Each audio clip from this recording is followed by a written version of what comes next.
www.radiomaria.com. Yesu kombo na yo mokangoli, Yesu oyo kaka mabondeli nangara, Yesu kolo yo tombolaka mokwei, kombo na yo eleki nyonso.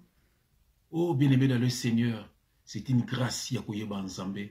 Bien-aimé, c'est une grâce entre le baga, quelle joie immense. Bien-aimé, belé bazana katia tourment. Et belé ba kangama na makambo mukili. Bien-aimé, ou bazana ba problème sérieux. Bien-aimé dans le Seigneur, vous en ensemble, bien-aimé uzui kimia. Oh zano nandaku.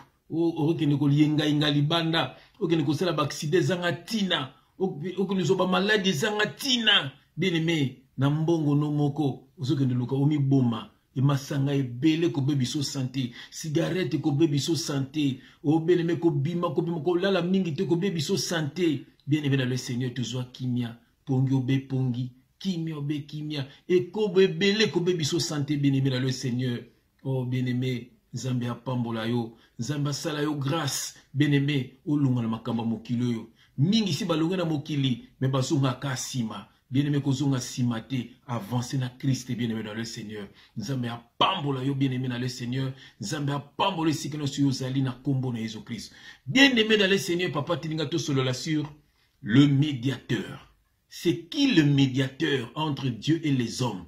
Bien-aimé, na molina passo la makomi, bien-aimé, to bonde la poete nzambe a lobela biso, te ba vérité a makomi na ye. Bien-aimé, na bonde li na kombo na Jésus Christ.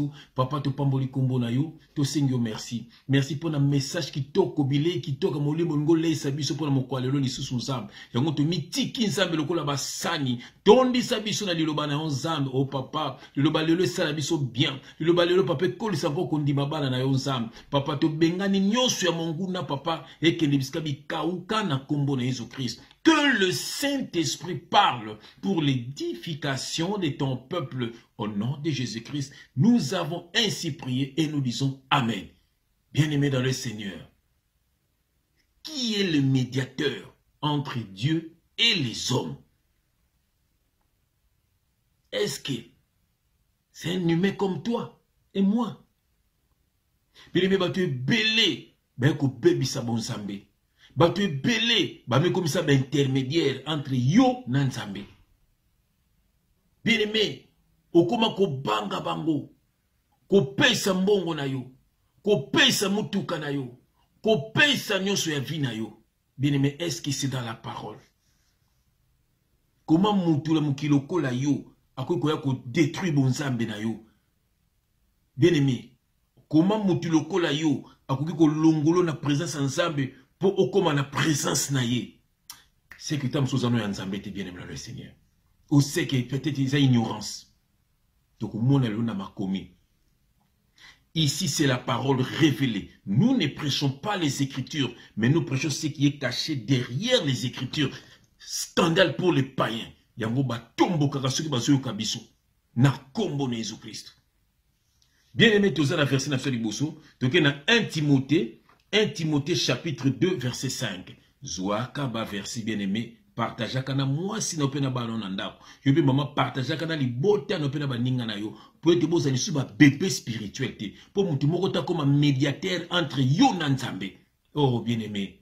Oh là là. Bien-aimé, tout ça dans 1 Timothée chapitre 2, na kenango na verset 5. Je lis au nom de Jésus-Christ et notre Seigneur. Bien-aimé yoka. Car il y a un seul Dieu et aussi un seul médiateur entre Dieu et les hommes. Jésus-Christ est homme. Voilà. Bien-aimé, il y a un seul Dieu. Bon, so banzambo bino bo bengaka. O nzambe ya boy. Ser moko to sona téléphone. Abeza na mutu moko na États-Unis soki elinzenza, soki elinzenza. Bien-aimé akosaka bato soka za nzambe, soki pa zali nani, soki pa zali nani. Bien-aimé bato belé bakota na relation na ba téléphone na belé. Bien-aimé, wana c'est un sorcier. Nana ngami komisi nzambe na vie na yo. Bien-aimé, na moni affiche moko pasteur moko atie nzambe likolo batie mapata batie na katikati batie peuple nasi. Donc yende médiateur. Ba koma ba Moïse, ka Moïse amene ko intercéder pour le peuple d'Israël, ale bango intercédera pour la bino. Bazo kosa bino. Bazo kosa. Mais nous tous, nous sommes des enfants de Dieu. À chacun de nous, nous avons appelé ça badon. Message, c'est à côté, à moninga, pas comme le kola yo. Et ça, c'est que, y a comme père binoban, y a makamba lokuta. Bami komisa ba Abraham, bami komisa ba nani, babilo kontera ombre à Jésus-Christ. Bami komisa ba Moïse. Nous sommes des chrétiens, des enfants de Dieu. Bien-aimés, le seul médiateur, c'est Jésus-Christ au Tangiam. Le seul médiateur, c'est Jésus-Christ. Et puis c'est lui-même Dieu. Alléluia. Bien-aimés, Dieu ne partage pas sa gloire. C'est lui-même, il est le même hier, aujourd'hui et éternellement. Ça dit la loi, la grâce et l'éternité. Il est l'alpha et l'oméga. Bien-aimé, il est celui qui est, celui qui était et celui qui vient. Bien-aimé, Yokabloko. Il est le chemin, la vie et la vérité. C'est lui-même Dieu Jésus-Christ. La parole a été faite chair. Dans Jean 1, la Bible dit ceci, bien-aimé. Au commencement était la parole. Et la parole était avec Dieu. Et la parole était Dieu. Sur dans Jean 1, 14, la parole s'est fait chair. Elle a habité parmi nous. Pleine de grâce et de vérité. Et nous avons contemplé sa gloire. La gloire du Fils venu du Père. Donc, c'est lui-même le Père, c'est lui-même le Fils, c'est lui-même le Saint-Esprit. Il ne partage pas sa gloire. Bien-aimé, Yemokonde Azaliwana, Yemoko médiateur. Bien-aimé, te belé, keneli fait le pauvre imposteur, yé belé na makambo nzambe. Kozwa bino bambongo, makambo tout pour na bango zalaka mbongo. Losoza na mbongo te na bâtiment na bango ozad considéré te. Pour ce qu'on soka balongoli bambongo, bien le moment de l'église on est kokangama. C'est que basalaki na bango ya nzambe te. Bien-aimé dans les seigneurs. Pourquoi bazo kosa yo? Pourquoi qu'il y a un bâtiment wana? Yo que le Seigneur Jésus-Christ salbaki, l'heure vient parce qu'à l'époque, juif, bon bando kenena Jérusalem. Samaritain, bon bando keneli kolangomba, comme bando kumisanza. Mais Jésus-Christ aye, yo que le kolobaki, l'heure vient et elle est déjà venue où il sera ni sur la montagne ni à Jérusalem. Les vrais adorateurs adoreront le Père en esprit et en vérité. Mais ils ont sauté dans l'église, ils ont sauté dans le bâtiment, ils ont sauté. Nous sommes au temps de l'esprit. Nani azoko sayo bien-aimé. Yoka verset nous tokotanga, tout ça na Hébreux chapitre 9 verset 15. Hébreux chapitre 9 verset 15. Je lis au nom de Jésus-Christ. Bien-aimé Yoka. Et c'est pour cela qu'il est le médiateur d'une nouvelle alliance. Nous sommes dans la nouvelle alliance. Badim, Batan, toutes ces choses-là, ils ont une ancienne alliance. Et l'ancienne alliance, c'est ils ont une ombre. Je ne suis pas venu abolir la loi, ni les prophètes, mais je suis venu l'accomplir. Akokisanyo so na kati na ye. Soko yambi Yesu bilo kwana tout ça na kati na Yesu. Biso de ça suma makambo wana ti. Babini. Et c'est pour cela, il est le médiateur d'une nouvelle alliance, afin que la mort étant intervenue par le rachat des transgressions commises sous la première alliance, ceux qui ont été appelés reçoivent l'héritage éternel qui leur a été promis. Bien-aimé, Babi, ceux qui ont été appelés, Bisso, reçoivent l'héritage éternel qui leur a été promis. C'est le Saint-Esprit. Bien-aimé, pourquoi Bazoko Sayo? Le seul médiateur, c'est Jésus-Christ. La terre n'a pas eu d'une bouton dans l'église. Bomona rabatona banzambe, boko kendeli felo. Batona beko endormir bino, basala na politique. Na moi, monsieur, comment c'est pas dénoncer ma politique. Et ça va jeu bazo sala. Bien-aimé, ça va jeu bazo sala. Ils sont ensemble. Bien-aimé, bola mouka.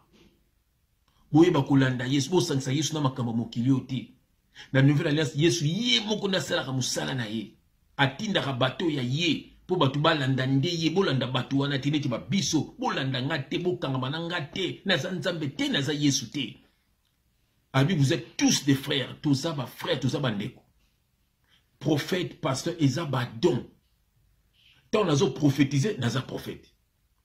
Ton nazo teya naza pasteur. Ton nazo évangélisé na maintenant naza évangéliste. Mais bino bobenga au pasteur na biso. Mais non, makambo ya lokuta. Ezaba don, ezaba titre te. Bien-aimés, réveillez-vous.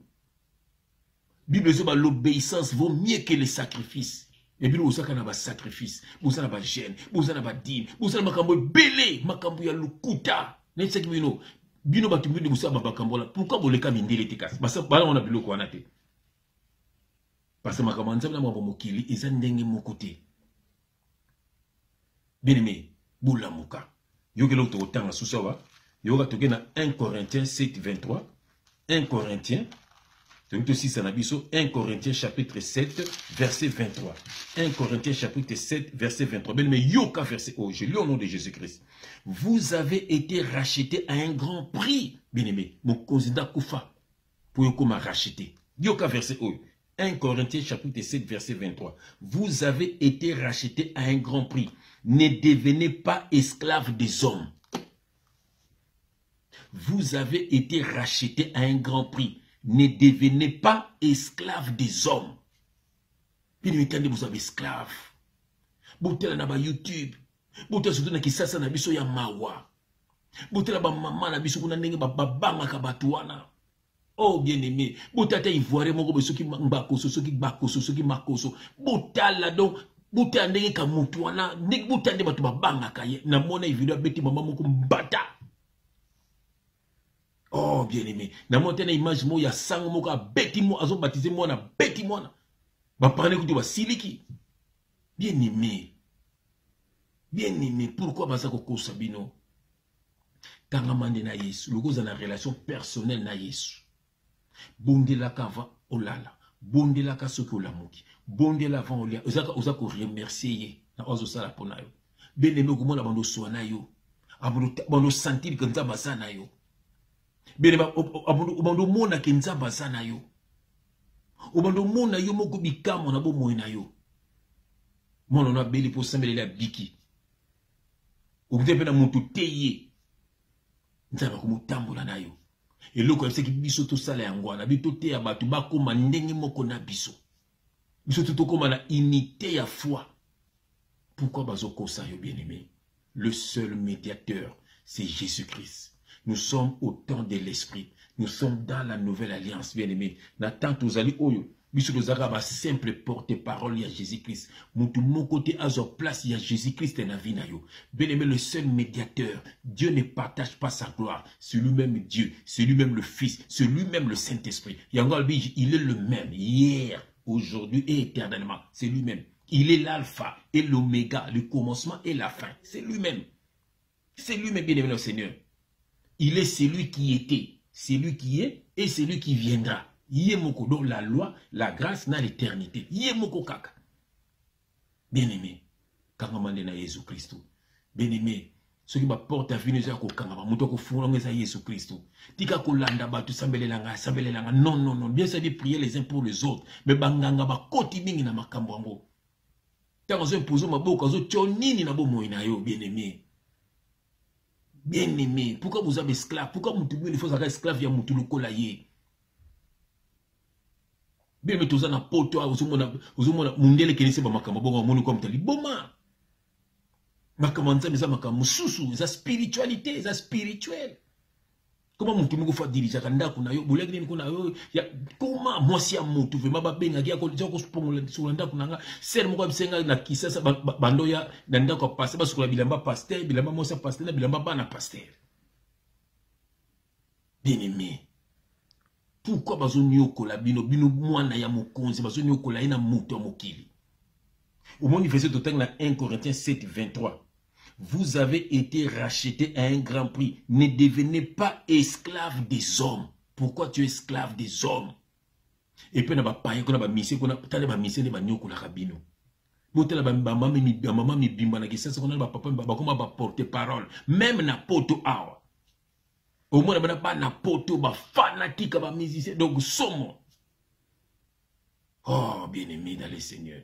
Ba fanatique ba musicien ka bino, ba fanatique ba politicien ka bino, ba fanatique ba homme d'affaires ka bino, ba fanatique ya ka bino ka, ba fanatique ba pasteur ka bino. Mena mindele mundele tala nazala makambo wana te mundele so lingaka artiste ayoka banzemu na ye akina ba concert na ye point barre mais ya biso bato mwi na yibite pena ki esclavagisme be kotati na makila mission ko tako finga pe yo to mona ba mission pe ndi ba finga rabino mona pengani pe yo ko bela ba mission ba bimona basa bato ba bebisa ba couple bato mais tala bato kana sima na bango ata ko so ba bebisa na ba kiss na bango vraiment et puis pe mona nzembo ko ba kiss ngo pe kanga kayo bien-aimé bolamuka. Le seul médiateur, c'est Jésus-Christ. Kabona ba musicien, kabona ba politicien, kabona ba faux pasteur. N'aimez point le monde, ni les choses qui sont dans le monde. Celui qui aime le monde est ennemi de Dieu. Kabona ba tomokili wana bien-aimé. Kangamande na nzambe. Nzambe ko puso ba frère ba somo ba nous partager na bino. Les gens yomo na ndako suza na mos na bana na mobali. Bien-aimé, c'est déjà une église. Église, c'est un peuple mis à part. Ezaba ndako wana te. Bien-aimé, le seul médiateur, c'est Jésus-Christ. Crois en la parole de Dieu déclare, crois en Jésus-Christ et tu seras sauvé. Un vrai serviteur, elle s'en débat, croire en Jésus-Christ. Alors ça va tout Christ ça kuna. Ezanga été. Koya no pa na ngate. Nga na zo l'action de Christ. Kangama na Christ.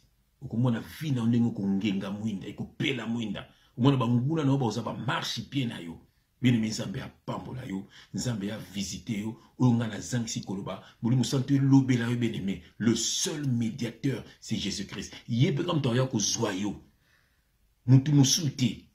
Bien aimé pambola mana kombo na Jésus-Christ. Amen. congodialogue.com